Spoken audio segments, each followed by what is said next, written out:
Jika kita mendengar kata heterogenitas sosial, maka pembahasan di dalamnya tidak terlepas dari pelapisan sosial dan diferensiasi sosial. Lalu apa sih yang dimaksud dengan heterogenitas sosial? Heterogenitas sosial adalah kumpulan atau kelompok dalam masyarakat yang dibedakan berdasarkan peran dan fungsi yang dimiliki setiap individu maupun kelompok. Perbedaan ini dapat kita klasifikasikan dalam kelas sosial dan diferensiasi sosial. Baiklah, kita akan bahas satu persatu.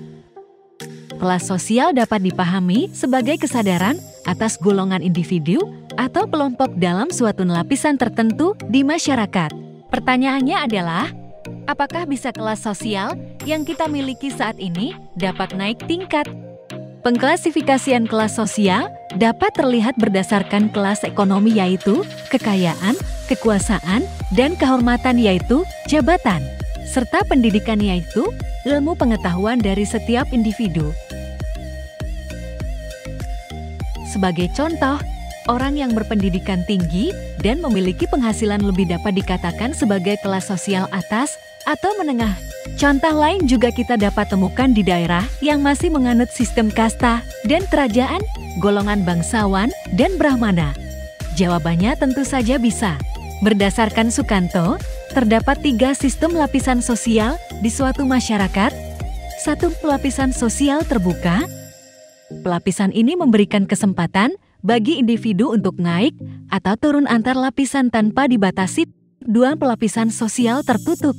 Pelapisan ini tidak memberikan seorang individu untuk naik ataupun turun status sosialnya di masyarakat. 3. Pelapisan sosial campuran. Pelapisan ini membatasi pergerakan naik dan turunnya status sosial seorang individu. Klasifikasi sosial berikutnya yaitu diferensiasi sosial.